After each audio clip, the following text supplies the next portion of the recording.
And welcome to Real Chicks Rock Presents Real Discussions. I am your host, Michelle Dusbert, and as always, I am super excited to be with you here today. It is a beautiful day in the neighborhood. Like, the weather has just been the talk for Atlanta. It has been cold in December and January. We had some storms come through last night. It says 51. It feels colder. It's going to get cold. We're just all over the place with the weather. So if you're in Atlanta, just bundle up. Fasten your seat belts for the ride. It's going to be an interesting turn of events from a weather perspective. Lots of things are going on. We're not even going to get into some of the controversial things, political. We're going to leave that for you to read on your own time. But it is Black History Month. It is Black History Month. They cannot take that away from us. We're going to celebrate because we have done a lot of contributions and things in history, and it just cannot be erased, right? So however you want to spend Black history, continue to do so. Honor those that have gone before us to pave the way. I want to give thanks to all those that have gone before me, that have paved the way, that allowed me to do what I'm doing today, right? There was a time that we couldn't have hot mics, we couldn't have these type of discussions, but we are here, right? So today, first of all, I want to welcome all of my new guests. Thank you so much for checking us out, leaning in, spending a little time with us this afternoon. I want to welcome you. Let me just give you a little background about what Real Chicks Rock is all about. We're all about creatively collaborating to connect and raise awareness regarding issues that impact women. And we've been doing a lot of things in this space from a community service perspective, public speaking, mentoring, and we've been doing the arts, right? This platform. We've been having conversations with various different people since April of 2016. Long time. I'm really proud. I'm going to pat myself on the back. I'll pat myself on the back. We've been here doing it every first and third Sunday at 2 p.m. Eastern Standing Time, just having the dialogue and the conversations. And today is no different. I am super excited because I think that me and my guests have been in similar circles, but never had the opportunity to officially meet. But I think we know the same people. Well, I want to shout out Craig Garrett, who said, need to have this brother on your show. And I said, I think you're right. So today my guest is Richard Dunn, and today's topic is all about community, commerce, the culture, and strategy. Richard, how are you, my brother? I'm doing well. Thank you for having me. Yes. First, let's just jump right in. Where are you from, Richard? Where are you from? I am from Atlanta, Georgia. Is that right? What part? North, south, east, west? What's happening? Southwest Atlanta? From the west side, shout. Is that right? Yeah. Collier Heights, Hunter Hills. Right. Yeah. Now, all that formerly known as Bankhead side? Like, what? Is that side of town? Yeah, I've never not lived in between Simpson Road and Camilton Road. Wow. Yeah. So that's how it's been. Yep. So you've seen the change. Like, there's a lot of change going on that side of town, isn't it? Yeah, it's very different. It's very different. It's very different. Tell me about Atlanta when you were younger. What was the feel for you back then? To me, it felt like a big, small town. I got you. And I think there was, growing up in the 70s, we had the opportunity, and in hindsight, I think the blessings of being able to kind of live in that first couple of ripples or ripple effect of civil rights movement. And so, my community was very different in the sense that, K through 12, all my classmates look like me. Right. All my teachers look like me. Right. All my administrators look like me. And, Black excellence was like a way of life. It was something that you would kind of knew you're going to do because you were surrounded by it, right? Wow. On all levels, right? Wow. So I went to school with kids who were, from lower income housing projects, Section 8. At the same time, kids of people who were national political figures. Wow. And we all went to school together. Yeah. So oftentimes I would tell people, I'm good from Bankhead to Buckhead because it was all the same. Yeah. And because of segregation, civil rights, a generation or two before me, all Black folk lived on the same side of town, right? So you had the drug dealer who lived next door to the preacher, who lived next door to the teacher, who lived next door to the garbage man, right? Yes. And so my schooling was very similar to that. Wow. And that was amazing. So I think from just being able to experience that makes me very fluid in terms of what my community looks like and what my tribe looks like, and so I can flow. Yeah, you flowing. Yeah, you flowing. So the relatability is right there. It's right there. That's interesting that you said that you knew you could succeed. You felt that energy as a young boy in Atlanta because of the diversity of economics, right? In your space, right? Yeah, I mean, I saw some people who were hustling. Yes. But they were making a lot of money and doing well in the community, right? But at the same time, so like this is probably the best example I can give. Okay. Right. When I was in the 4th grade. Yes. John Lewis III was in the 3rd grade. Wow. And this is Peyton Forest Atlanta Public Schools. Yes. Bo Young that same year was in the 5th grade. Wow. Andrew Young at that point in time was a sitting mayor. Man. Right? And he would come pick him up in school from time to time in the squad car. You get what I mean? Yeah, I got you. So to aspire to be a politician, like, that made sense to me. Right. You can see it. Yeah, or to be in music, like, Tony Hightower's a good friend of mine. Yes. His mama has always been an amazing jazz vocalist, right? Yes. You know what I mean? Yes. So that made sense to me. Yes. Right? Yes. Or, Mr. Williams, before he passed away, he owned a bunch of Wendy's. Yes. So to be an entrepreneur made sense to me. You seen it. You saw it. Right. Wow. So whatever field you in, I understood you need to be successful. Or you could be, legal or not legal. Yeah. Right. But your fabric is good. Your fabric was good. Yeah. So seeing all of that, Richard, what kind of sparked an interest for you? When do you think the light bulb went off for you to say, I want to pursue this? Or when did that happen for you? I'm also blessed to just be born into a family of entrepreneurs, right? Wow, yes. And so my father has been in the media space my entire life, right? He's from D.C. but came to Athens to go to school, and he published newspapers. As a matter of fact, when he started in radio, he still is in radio, but this is wild to most folks. It's funny to me, right? So my father was on radio in Athens at WXAG with Simon, Joyce Littell. Wow.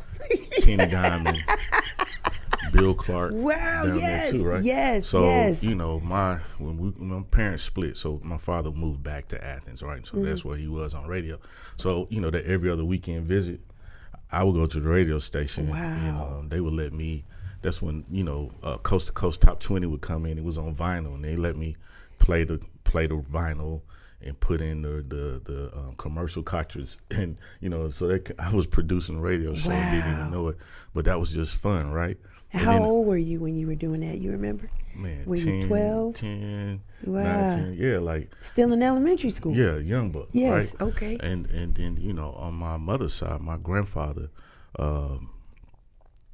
founded the Atlanta Inquirer and also the Atlanta Voice. Yes. And so always been around entrepreneurs, people who had entrepreneurial spirits, and educators. My mother is a retired principal. My grandmother taught 40 years in Atlanta Public Schools. So I kind of had to do my homework. It was kind of no getting around that part. Yeah. But I never pursued a job per se. Like, I always felt like I could build a career. Okay. I build a business. Wow. Yeah. So, what a blessing. Yeah. What a blessing. Absolutely. So by you being exposed to that, was music the first thing that really kind of felt like a natural fit for you? Because it looks like you had different options. You could have been an educator. You could have been in music. You could have been in writing and journalism. You had different things. What? So music was not a pursuit of mine at all, really. Okay. Music happened because after we were finished outside playing basketball in the driveway, the guys in the neighborhood were making music. Okay. And so, what were the guys in the neighborhood, Richard? Go on and flex. Tell the people what were the guys? Drop a name or two for me. So I think from from a neighborhood perspective, like everybody knows him as Polo the Dunn now, but Jamal Jones and just his family in particular, they were like the Jacksons. Like, before Polo became Polo, his little sister Riri had a record out first. Yeah. Then his older brother Niquay had a record with Universal, and and this is all years before Polo and Attic Crew and all that stuff, kind of the bubble, right? Yes. So we would play ball in the streets, and we would play ball in the driveway, basketball or whatever. And then at the end of that, when the street lights went down, we didn't go home. We just had to go inside. So we were always in Miss Johnson's basement, and they were making beats and they were making records. And so if the desk had been any bigger, maybe I would have become a producer too, right? Okay. But between Jamal and Mel Johnson, all these guys have gone on to win Grammys and sell platinum records. Beautiful. I became the neighborhood music critic. And one day I was like, well, what y'all gonna do with those records? And because I had come from an entrepreneur family, and I had a big mouth and a lot of opinion, they trusted me with their music in the beginning. And so I literally got in the music business just promoting my friends. Yeah. No rhyme or reason. It was just a continuation of us playing ball outside. And when we say promote, is it getting them opportunities to perform? Is it contractual? How were you promoting your friends back then? Initially, it was my social capital has always been good, right? Yes. I mean, I for whatever reason knew a lot of people, largely because of my family. If your mama's a teacher, everybody know her kids, right? Yeah. You know what I mean? And so on and so forth. And then my grandfather was who he was, and so people knew that. And and I kind of was, lived in dual neighborhoods at the same time. So at my house, which was in Hunter Hills, or at my grandmother's house in Lawrence Valley.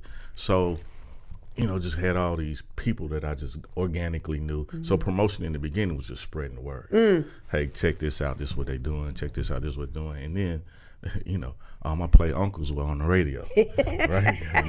And Joseph Tell used to change my diaper. So if we had records, it's not hard. And even my godmother, Anita Clark, was at A&M Records, and so it was not hard to say, hey, somebody listen to this noise we making in the basement. They would appease me. Yes. And it just so happened they were actually making really good records. Wow. Yeah. You just had all the right people in the right place at the right time. Yeah, my timing has been impeccable. My whole life. God. Yeah, I'm blessed for that. My God. So we're doing that. So records are being played. So then what's next for us, Richard, after that? Like, we're doing that. How long are we in that space? We never really leave that space, Yeah. I don't think. But once the things kind of really took off for me, once we were like college age, and so we were looking for musicians to play on records, right? And so things really jumped because some guys I went to high school with, a guy named Al Thrash, who runs the music business department over at Georgia State. Yes. And another homie, Killer Mike, were in Morehouse, and so tapped into them and were like, yo, you know some musicians? And because this is before Jamal had gone to Morehouse. He was probably still at Thero. And they introduced me to this guy named Dana Johnson, who was in this band called Series B. And then, you do the normal music exchange. So I'm playing him records, he's playing me records. And Series B happened to be a band from a bunch of guys from Oakland. And Dana's roommate in Morehouse was this guy named Shakir Stewart. Yes. And Dana and them were backing, playing for, and / producing this guy named Dunn, this young lady by the name of India.Arie. Yes. And in Series B was this guy named Cabral Simmons, who also had this spin-off band called Jiva. Yes. And so, we just vibing and we're getting to know each other, right? And now Dana's coming by the house, and he's bringing this young lady by the name of Denise. We used to call her. It was a Deja Rue back then. Now she's Avery Sunshine. You know what I mean? Easy, so just easy, all easy. these Grammy just got she hot off the Grammy. Yeah, she hot off the Grammy. Right. So just all this, just us being kids and being creative, and I think that I just knew the city, right? And I had access to media, and I think really just now in this conversation. And at this age, understand the magnitude of what that was. I was able to lend to their talent. Wow. But they were dope. Yeah. all of them. And so I just, I just fell in love with it, and the rest is kind of history, as they say. There was an energy during that time, Richard. I'm not from Atlanta, but I've been here since '89. Right, Okay. been here a long time, and I've had the opportunity to talk to a couple of people. One person that I've talked to, all of my guests have been amazing. Mm-hmm. One person that I really enjoyed his stories was Jason Orr. Yep. Talked about how it was like you guys grew up together, right, at that time. And it was nothing to have a show, an event, it sell out. It was a vibe. And people just talked about it and still talk about it, right? Yeah. That was old Atlanta. Do you think we'll get back to that space, or the younger musicians are doing what was done before? What are your thoughts about that, Richard? Yeah, I mean, so to Jason's point, we had all the intangibles, right? Yes. So again, a lot of dope musicians, and shout out to Freddie Luster and that crew. Yes. They had Yin Yang, right? Yes. So we had a space. Yes. And that's one thing that I think that always matters. Like, space matters when you're building community. And so for us, the Yin Yang was a space. Yes, it was. For us, thank God for Miss Johnson, but her basement was a space. Yes. Same thing for Miss Wade, God rest her soul.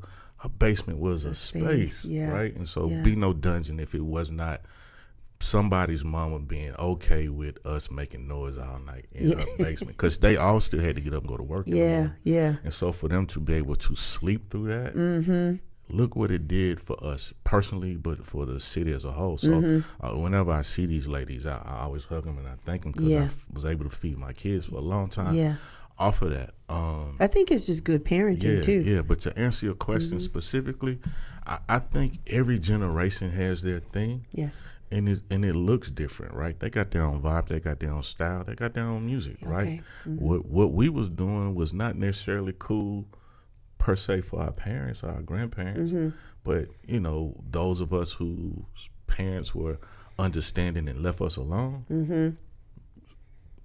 now you see the results. And I think so, as a oddly enough, now as a professor, I am teaching at Georgia State, and as well as a program at Belmont up in Nashville. Beautiful.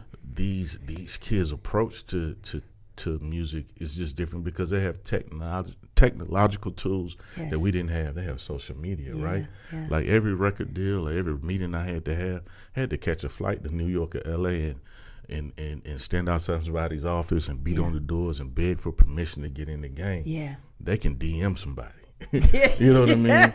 And so, but at the same time, they can finish a record in the closet and release it the next day, right? Like, we had to get distribution deals and so on and so forth. So I just think that their community and their approach is very different. I think a lot of their community is on the phone, and in some ways that's great. In some ways they do operate, to me, in a disadvantage. But it's their season, so I just use my platform to help. And stay out the way. Okay. Yeah. So you're not a guy that feels like, you're not unsupportive. You're supporting this generational gap, because we gotta bridge it, right? We have to. But again, Miss Johnson supported me. Yeah. I hear you. Right. I hear you. She was a school teacher. Miss Johnson had to be at work at 7:30 in the morning. And now I didn't know that. She was a principal at Turner Middle School. So she probably had to be at work at 6. Yeah, she had huge responsibility. Right. Yeah. We up under her bedroom making noise. I know, to 3, 4, 5 in the morning. Right? Like, so when you narrow it down to that, yes, how can I not be supportive? I feel you. Yeah. Right? I feel you. Right? She had a real job. As a single mother. Right?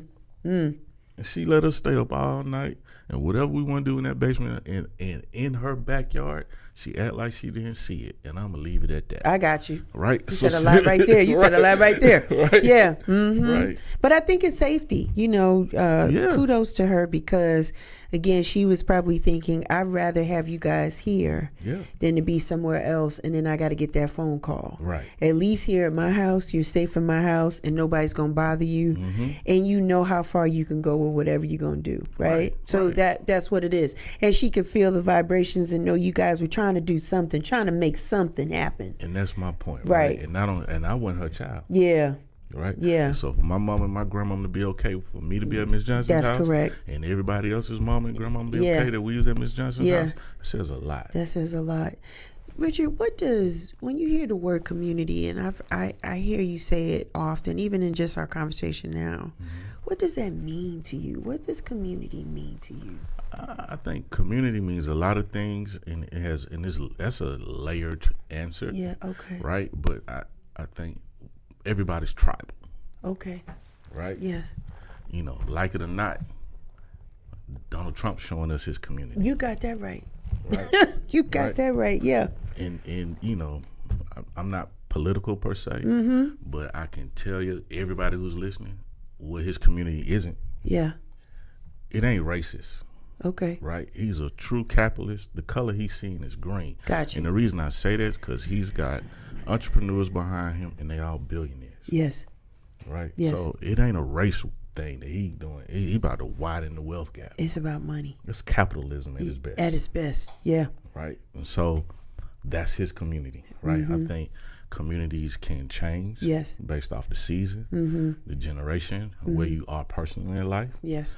And where you are geographically, right? And because of technology and the world is so small, the whole world is in your phone, you can have multiple communities at one time. And it be nobody's business. How about But that? yours. You can live How about that? You can live How as many about that? public lives and secret Word lives up. as you want Yeah. to. And it could all be real, and it could all be fake. Yes. Because if you're going to judge me based off the pictures I post, man, Yeah. it's a cheat code to that. Right? I got partners with them cars. I could go Man. take pictures and flex. You know, so Yeah. But to that point, like I think community is what you make it. And it's not as restrictive as it was when I was giving that example based off what people had to go through the 40s, 50s, and 60s, right? Because they were forced in those communities, right? Talking about redlining. It was against the law for black people to live on certain sides of town. And they steered people where they could only own and buy in certain neighborhoods. Correct. You know, so all these things. So it was forced. It was forced. So community now, again, could mean whatever's important to you, whatever you want to give back, whatever selfishly is going to sustain you and yours. All these different things can become community. You know, your job can be community, your church can be a different community. What you like to do socially can be community. What you like to do after the dark, you want nobody else see you do, that is also a community. Right. You know, so these are all quote unquote safe spaces, hopefully for you, and safe environments amongst people that you have these things in common with. And so, Richard, how do you want to see, or what is your vision for community and the culture? Do you see it still being hand in hand? How does that look in 2025 for you? I hope it looks different than what it looked like when you started. Yes. Yeah. Because I think that the community that I'm most known for, which is like that soul community. Yes. I can tell you that without a shadow of doubt, we wanted to change the world with music. Yes. Right? Yes. You know, I know for a fact Indian, Anthony David, PJ Morton, all these guys wanted to use their music for revolutionary purposes. Right? But we were in the business when you had to deal with gatekeepers. Right? Yeah.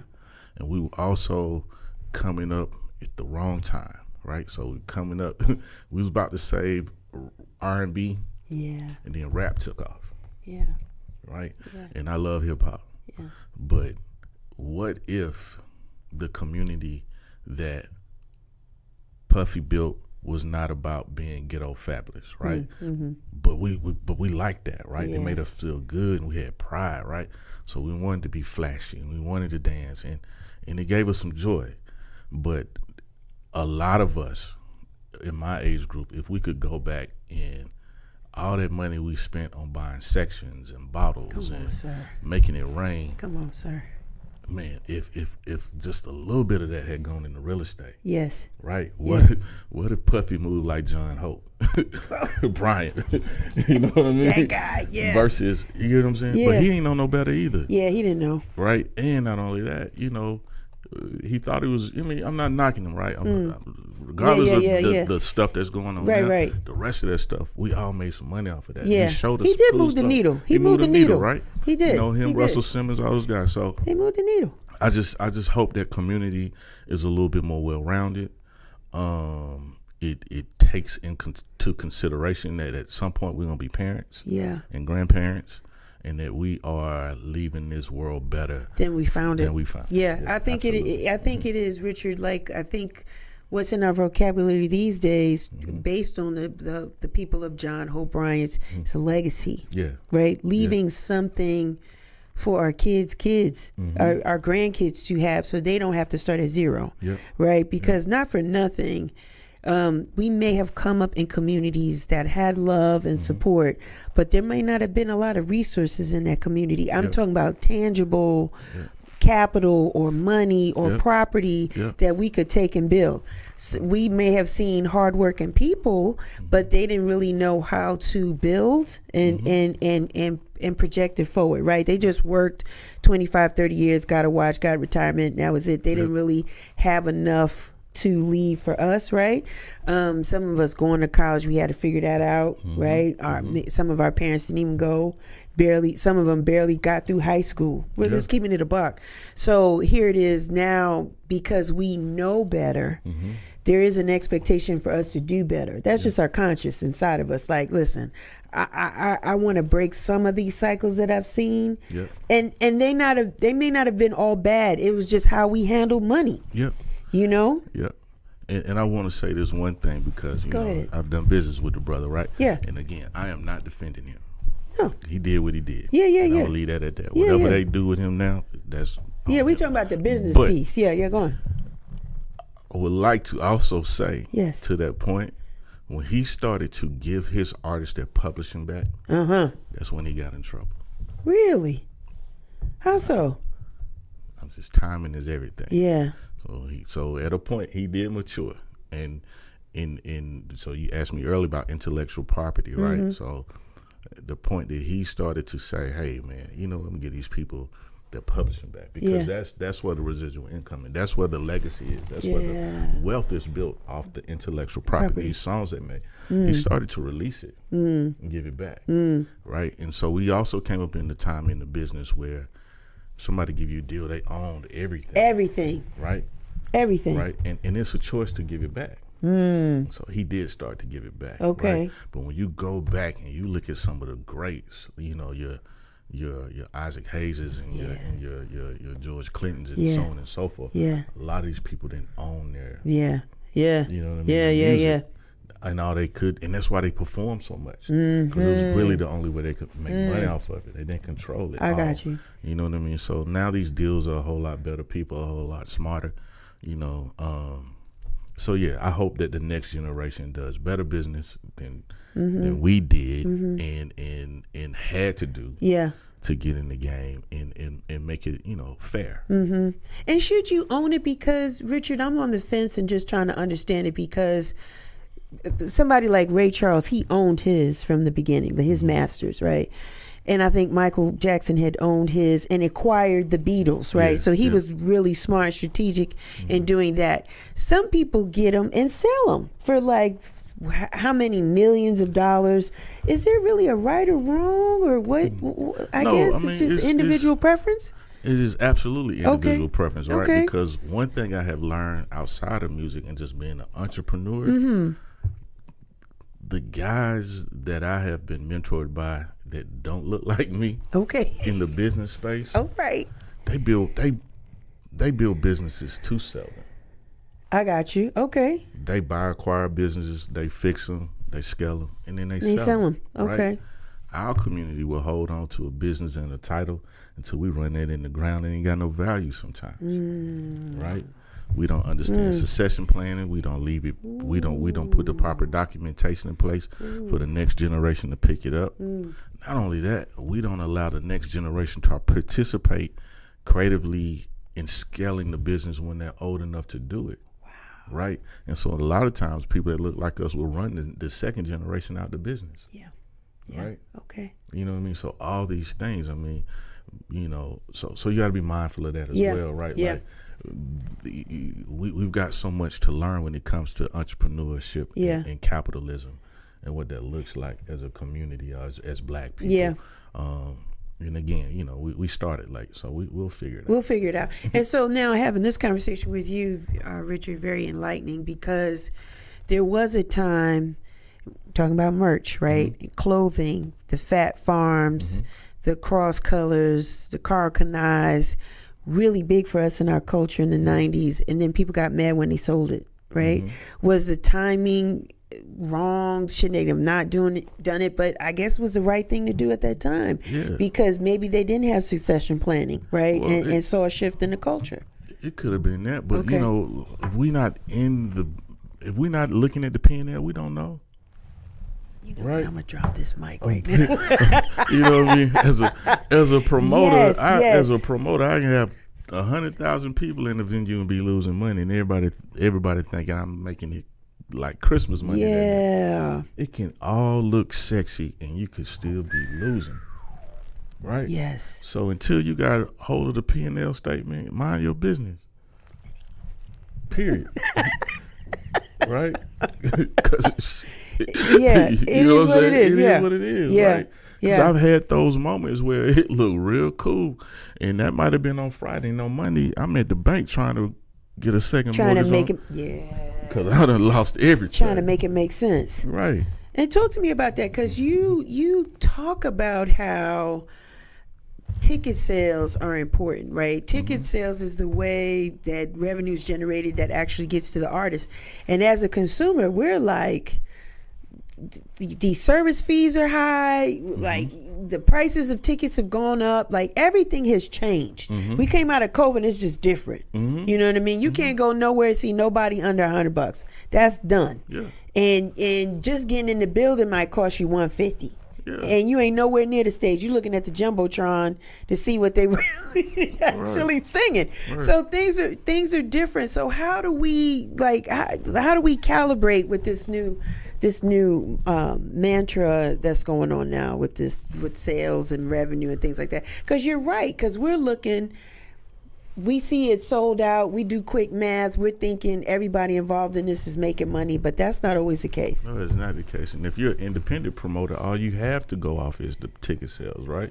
If you don't own the house, meaning you're not engaged in the food and beverage and all the other ancillary parking that could go along with venue ownership, your margins are very slim. I don't quote me on this, but this part I do know for sure.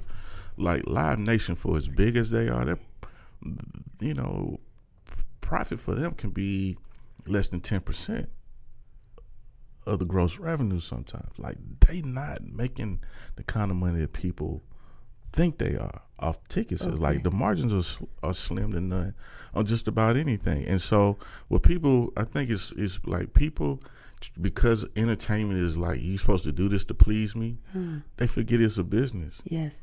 Your cars you can't get a decent car for less than $50,000 now. Sure, you can. Right? And the cost to build a new home versus even buy one. Like, so even if you understand real estate, yes, and you understand what the cost for windows and lumber and all that stuff is, like everything is different. Everything is expensive. Very high. Right? And so, but we get beat up because you got some kind of admiration because you like my records. Yeah. I had a family too. But I didn't make you know what I mean? Yeah, so where's the money going? Because again, we're thinking we come in, we pay X to get in here, and it has to be divvied up against so many people. Yeah. Is that what the issue is? I mean, part of it is that, but it's just the everybody's cost has gone up. I got you. Okay. The light tech, his price went up. The sound man's price went up. I got you. Gasoline went up. Yeah. Right? So if I'm going from one city to another, all of that is part of that ticket price. I got you. Right. The It's rent expensive. of the venue went up. Everything's going up. Went up. Right. Except our salaries. Except our salaries. As a consumer. Right. Yeah. But we buy what we want. You're right. Right. And when we want it, yeah. Because I hear people talking about, getting their tickets already for Beyonce because, she's coming out with Cowboy Carter. Yeah. Some are like, nah, I just broke off last year. I can't do it this year. The prices is too high. And some are like, no, I'm in the building. Right, but you know what I mean? But even that, right? You're going to buy a ticket and you're going to buy an outfit because that's what y'all do when y'all go see Beyonce in the Beehive. I'm not in the Beehive. Right. The outfit to the show is just as much as the show. This show, I'm not in the Beehive, so y'all go ahead with that. But then the other thing too is where technology helps and hurt us, right? Yes. I can sit at home and watch enough live feeds to understand the experience and not go. Yeah. Right? You're right. So we ain't had these damn phones and more people would come outside. Yes. Well, some shows are getting a little smarter, I guess. Where you lock it up in your phone, that type of thing. Because I've had the opportunity to go check out Robert Glasper out there in Napa Valley, which is beautiful, right? When he does it for 3 days, that little festival. And as you get closer to the stage, he's got security right there. You got to lock up your phone. Yep. So the people that are right there in front of the artists, they're getting that's that community. They are connecting and nobody's holding a digital device in front of them. So whatever you get from that, it's in the back. The quality ain't the same if you videotaping, but then there's a connection, right? And there's authenticity and there's that vibe and people are singing and getting along. Same thing with Tony Tone when they came to town. Took everybody's phone. People was like, it was one of the best shows they've ever experienced. Yeah, but you had to be there. If not, you just heard about it. Yeah. But even pulling that off can be an issue. Yes, sir. Because we're also very entitled. Yeah. So I'm spending $100 to get here. You mean I can't flex for my friends that I was here today?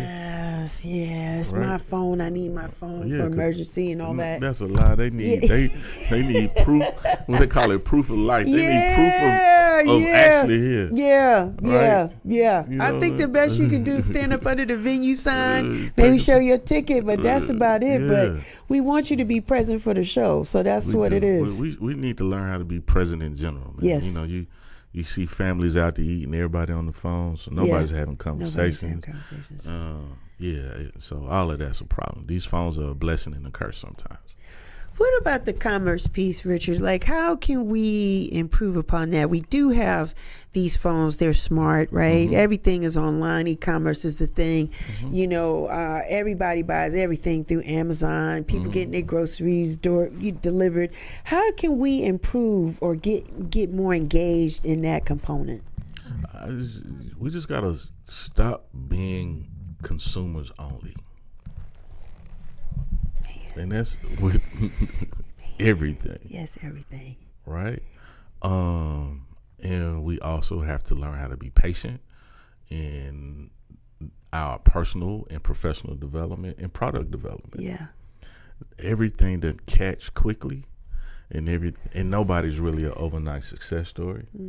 A lot of people fail their way to success. Right? And I think your ability to pivot and do other things will get you where you want to be. Amazon started off selling books, and now he sells everything. Right? But what if he tried to sell everything in the beginning? We would have thought he was crazy. Right. You know what I mean? So there's some strategical rationale to how he got to where he was. And don't think that he thought of all of that. Right. Sometimes the market will tell you if you go in the right direction or not. And sometimes mistakes turn into blessings. But you have to. Entrepreneur is not for the weak. It ain't for everybody. It's not. And people want that lifestyle and want to say they the boss, but you got to be able to go through the fire and make that happen. I was watching a documentary before I got here, and they were talking about the brother who started the Chicago Defender, and how important that newspaper was in the beginning. But they also talked about how he wouldn't eat for days just to make sure the paper got out. Yeah. You know what I mean? So entrepreneurship is a struggle. Yes, it is. Most times than not. Yeah, it is. But if you can figure it out and learn how to manage your cash flow and separate your business revenue from your personal expenses, because that's the other thing, you're commingling funds and you don't really know what you have. Yeah. Everything has to be categorized and sit in its own space and place for you to know if it can sustain itself or not. So it's so much to just understand the business. And systems and processes are key and essential in this thing. It's one thing to own a business versus owning a job, right? So if you got to do all the work, you just bought yourself a job. Yeah. Business is something that you should be able to look at from a high level, look down upon it in the sense of, I can see all the moving pieces and I know where to make adjustments. I know where to staff accordingly. I know where to train. I know where to pull back. But if you're in it, you can't see all of that. And so and don't you have to be in it initially though, Richard? No. Okay. No. You never have to be in it. Okay. You got to be aware. Okay. And I think that's the mistake that we all kind of make sometimes. Yeah, we right? do. Like if you look at the success rate of franchises, like in it in a sense of knowing, you have to know your numbers and you have to know how your business is flowing. Right. Yeah. That's part of ownership. Yes. That's in it enough. Yeah. Okay. Right. Okay. But just because I open up a restaurant don't mean I need to be in the kitchen. I got you. Right. Okay. Because that's different. Yeah. Right. Yeah. People have to learn how to delegate and teach skills to the team so they it's not even about you not having to do the work or being lazy. It's so that you can grow the business. Yeah. Right? Yeah. Because if you're cooking and washing the dishes and all of that, you're going to be stuck. You're only going to have one location. Yeah. Right? Yeah. But if you got systems and processes in place, it's easier to manage paper than it is people. you can and then you can see where the mistakes are made. You know how to correct, you know how to train, and you know how to duplicate at that point. Right? Ray Kroc ain't made now one cheeseburger. You know what? I'm gonna cut these mics off right now. Right? Not one. Not one. And it's over a billion or zillion, trillion sold or whatever. Not only that, he didn't even invent it. Yeah. He ain't even McDonald's. Yeah. Right? That's entrepreneurship. Wow. That's business ownership. And I think we neglect to understand the two, right? But there's nothing wrong with having a trade that you enjoy and you can make money off of, right? I think as long as you get up every day and you doing what you want to do, then that's okay, right? There's nothing wrong with that. But if I'm a stylist and the day my back hurt, my feet hurt, my hands hurt, I can't fix no head. You can't do it. Right. You can't do it. I'm not gonna make no money. Yeah.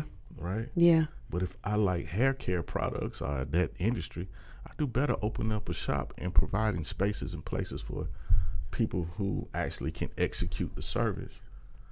That's ownership. That's ownership. That's ownership. Richard, should we really be consumed or concerned about selling to a black community, because there's so much pressure in supporting black businesses? Do we need to have that as a model? Just put it out there and the people will come, right? How should we move in that regard? I mean, I think it's important that we learn how to support each other, but support with grace. Okay. Right? I'm not saying that we should give everybody a pass. Understood. But, the day you go to a black spot and they do you wrong or it ain't good that day, we crucify them. You know what I mean? We don't give them a chance to grow through it. Yeah. And I think we all just assume because we own the business or they started the business, they're supposed to have it all figured out. Yeah, and they don't. And most don't have it figured out because they didn't think about it the way I'm saying. Because most people get in it, like they in it, versus owning, and it's such a fine line. It's a funky conversation to have, but because again, we take business very personal. Yeah, we do. Right. We do. And I'm telling you, I know people who don't look like us, and they playing real life Monopoly. And I guess because, again, is it because they have access to resources a little bit more than we do? Because when we get it, first of all, it's a challenge for us to get what we got in most cases. And then we got to take the risk, right, in order to grow the business. They're doing that, but it seems like, hey, I could do it again. But for us, is that the narrative for us? I don't know. Like, what? I'm not. So here's the thing, right? Everybody measures success different, right? Okay, all right. So I got a good buddy of mine who's a personal injury attorney. Okay. And he's like, Rick, I am smart. I know this stuff better than most. Okay. But if I don't drive a car that costs more than $100,000, black folk won't hire me. Wow. White man can pull up in a Honda and be good. Mm-hmm. So I think that we have to change what we think success is supposed to look like. Got you. It ain't your car, it ain't your bag. Got you. It ain't your suit that day. Got you. It is really what's in the brain. There you go. Which is kind of what I was saying about we'd rather be the CEO of nothing than like a little of a lot's better than a lot of nothing. I know that's right. And then there are more people who are CEOs of a lot of nothing. Yes. Versus on a team that's, you know what I mean? Yeah, I know what you mean. So we get it all misconstrued. Yes. Because ownership in a lot of spaces is about status. Yes. In our community, right? Yeah. Yeah. That crab in the bucket thing. Or we gotta sit up high so we can look down. Whatever that is, right? And all I'm saying is that all of that is just fundamentally wrong. I am not saying that other people don't have relationships and resources, because they do. Mm-hmm. But because it's so transactional and not about status, yes, they don't care who's in the position. Right. You know what I mean? Like if you go back and look at the story of Netflix, they the co-founders swapped out CEOs a few times, right? Because he was just running the business wrong. Right. But guess what? He didn't lose no stake in the business. When they cashed out, he cashed out. We'll destroy the business because I got to stay in charge. Yeah. No, you in the way. Yeah. We don't know how to take that pill. Yeah. You know what I mean? Yes, ego and pride and everything else. Right. Yeah. And so if you look at business like you would look at the NBA, I would rather LeBron with a broke leg sit down than just be on the floor because he LeBron. He got crutches. He can't dribble. He can't shoot, but he's still in charge. You in the way. You in the way. Sit your ass down. Yeah. So we can play ball, right? And they got no problem trading folks. Right. It's like, Right. So I think, you take the personal out of it. Yeah. It's just business transaction. I know. It's just hard for us because and it's a numbers game. Yeah. And if the math ain't mathing, it ain't working. How can we change our mindset though? What do we need to start taking in more of to change how we look at business? Look at how they playing ball, right? Yeah. And some of it ain't cool, but you never get wealthy not being an investor. Yeah. Right? So it's like, I think these are some of the things that we are finally able to kind of see firsthand. This is where like YouTube University is amazing. You know what I mean? But, working a 9 to 5 and, retiring with a 401k, you still might be at Walmart after you retire, right? Because you might not have enough. So what are we doing with our money so that it's working for us? Yes. And growing, right? All those different things that I just think that I feel like, on the backside of this new administration, that we all kind of more of us realize that in it, because it's gonna make us shift. We shifting already. Yeah, shifting already. Right. Yeah. You know what I mean? And so, in football they say, sometimes you need to get smacked in the face. Yeah. I think this is a good smack. Yeah. Right. And so how do we recover? Yeah. Right. Which is kind of what I was saying earlier, like start whining about that racism. Yeah, I agree. Because I think the worst part about being black, our ancestors did that. We ain't never gonna be slaves again. We might be dirt poor again if we don't play the game right. Gotta play the game. But we ain't never gonna be slaves. So that was the worst part. Yeah. Yeah. Right.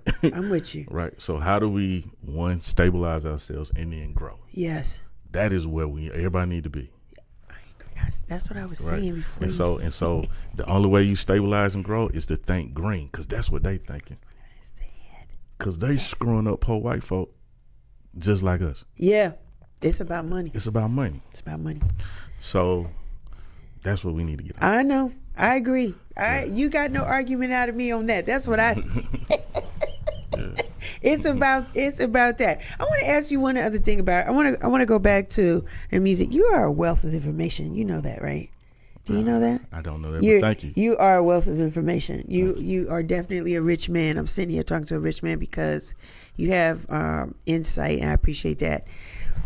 Musically, the genres, in your opinion, what genre makes the most money musically?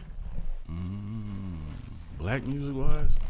Any music. Is it hip hop? Is it country? Is it R&B? Is it pop? What is it? What's happening? What's going on? I think, statistics will probably say it's still gearing closer to hip hop. Really?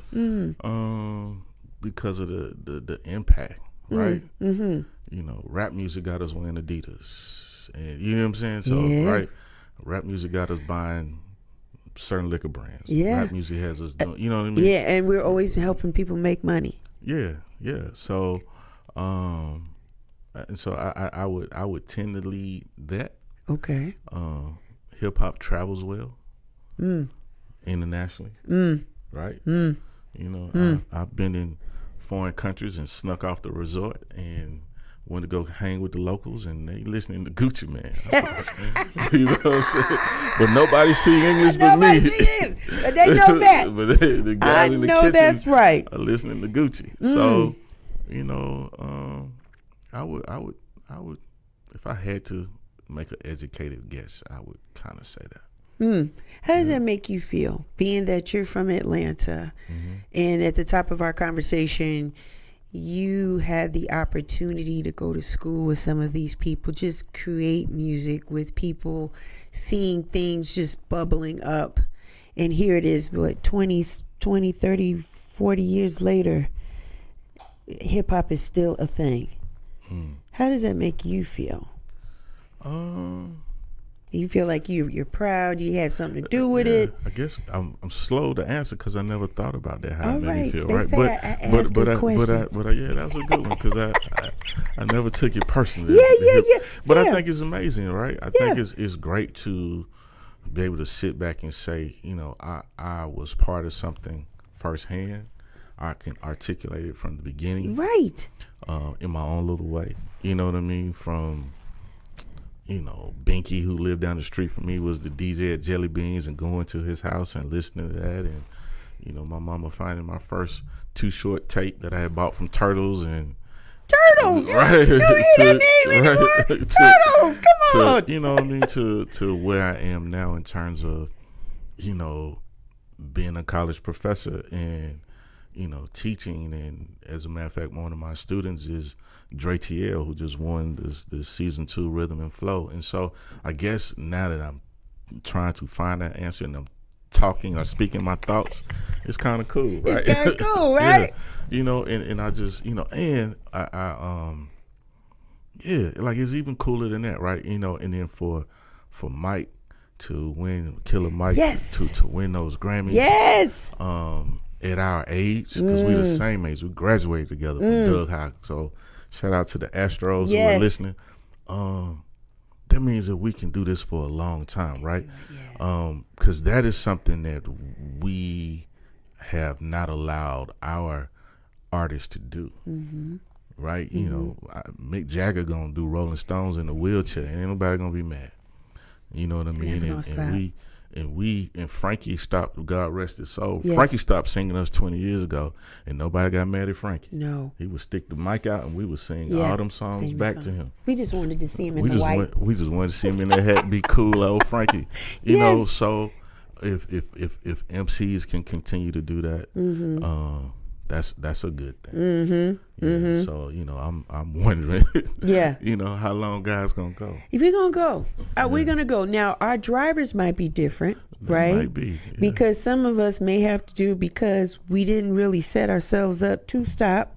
So we're doing it for financial reasons, right? Some of us are doing it for the passion, just for the mere love of it, or we can't be stopped, or we got something to say. We still got the South still got something to say, right? Still got something to say, right? So it's gonna be a combination of all of that, but I answered not from a music professional perspective. You can't be in this business and not be a fan. So I'm answering from Richard Dunn buying a ticket perspective. Who do I want to see in 20 years rap to me? You know what I mean? Like that. Right? And so, will I be able to see Outkast in 15 years? If so, that would be freaking amazing. Right? Regardless of what the presentation looks like. Right? Just the fact that they up there. So, I'm a fan first. So I always look at that lens. Good stuff. What's next for you, Richard? What's on the, you tooted your horn a couple times, you're a professional. Congratulations. You're teaching the people. What else is on the horizon for you? Because I see you're invited to panel conversations, discussions. You've done a TED Talk or two here or there.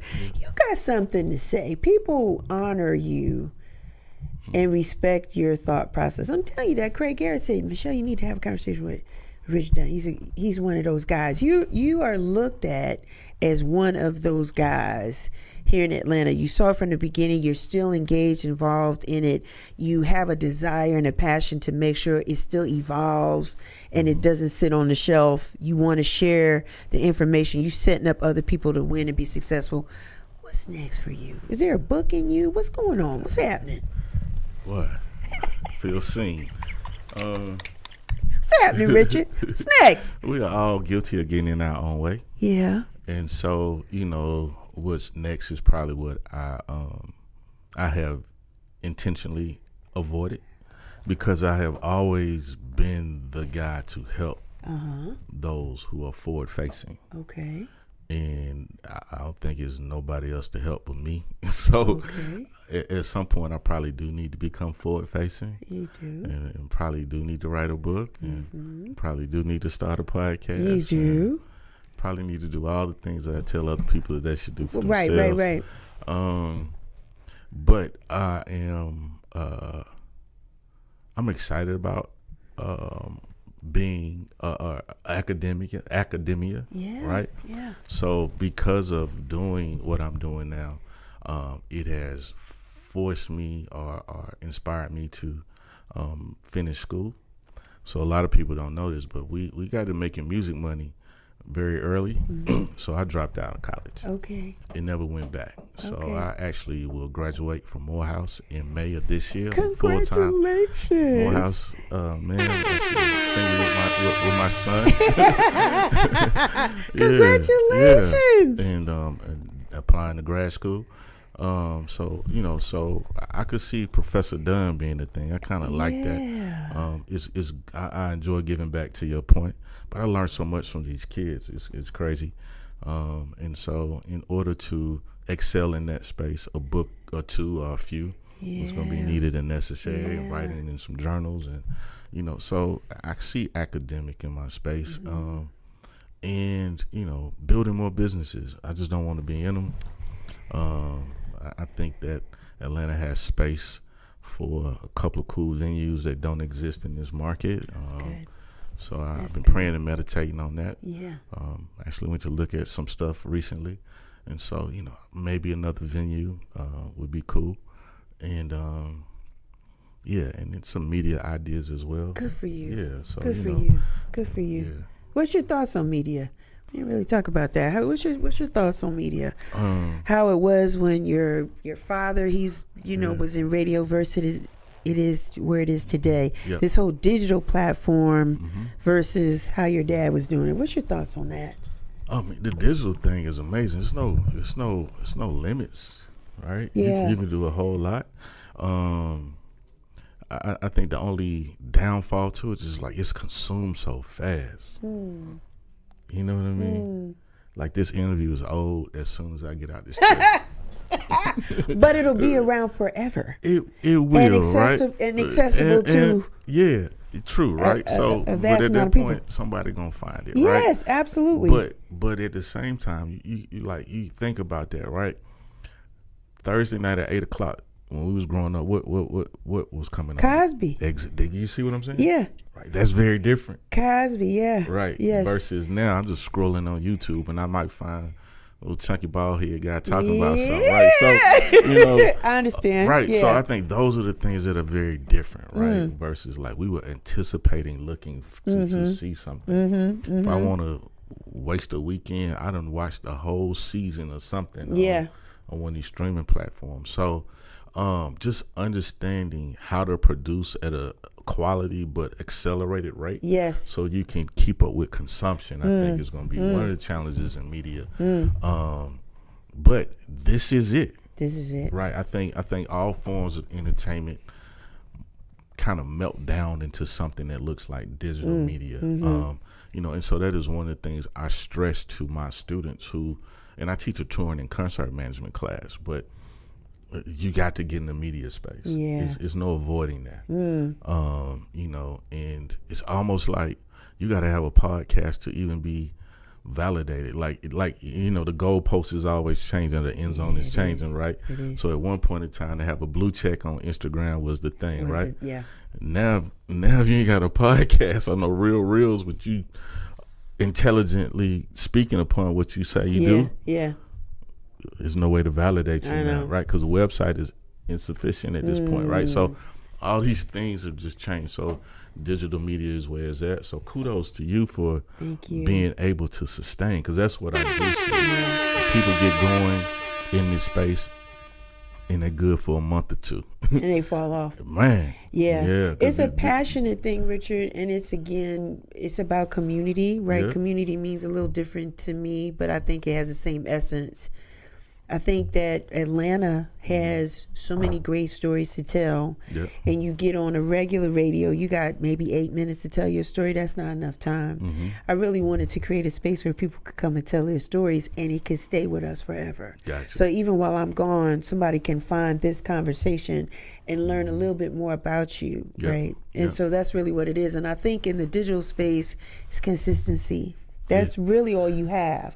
So people know to look for what they want at a particular time, every time. It's the same thing. It's like a virtual TV guide if you're consistent about it. So they'll find it. And then you get the little check mark and subscribe, so you get the notification. So even if you wasn't in pocket to really watch it when it first came out, it'll remind you. So again, it's playing with the algorithms and learning how to play with it's a little different, but I still have a love for old school radio. There's something about that hot mic on air sign. The fact that every car, I don't care what it is, it's going to have radio in there. Have some component. You got to pay for satellite, for Sirius XM. You got to pay for that, but you're going to have an AM, but definitely FM in there. So you got a standard no matter what you drive, right? And so I honor that, because people like your dad and other people created the space where people could tune in and listen. And so,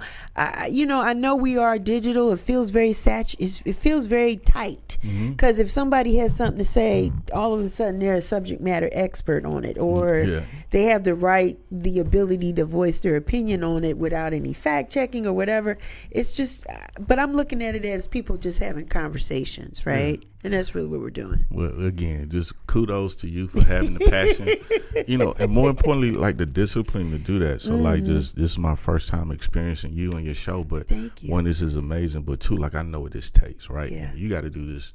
The first and third Sunday? Yeah, I'm here. Your whole life is centered around this, right? And if you got to go out of town, like I remember my father having to pre-record just so he don't miss his slots, all those things. So I just wanted to thank you. Give you your flowers for having the discipline and the follow through to just do it. This ain't easy. It's not easy. It look cool. It look cool, look real sweet, cool, but it's not easy. But it's a passion, and you don't have to be weekly. Some people once a month, whenever it hits you, just come on out here and talk to the people, man, because you got something to say. You part of Atlanta. You ATL. I'll tell you what. When I decide to do it, I'm gonna do you. I'm gonna make Craig call you and be like, you gotta go do Rick's show. I would love to be a guest and be in your space, because again, I think you are a wonderful individual. Just the intellect alone, you have so much to say and share. And I continue. Congratulations and all that you do. How long you been teaching? Let me ask you that before you. Oh, so that's a very new thing. Again, just my homie from the neighborhood, Al Thrash, was like, "Hey man, we got this touring and concert management class that we need to add to the curriculum. Wow. Can you come over here and teach it?" And I'm like, bruh. So, but to answer your question, last January. That's new. It's brand new. It's a year. Yeah. Congrats. Thank you. And why did your friends say, why did they feel that they needed this particular course?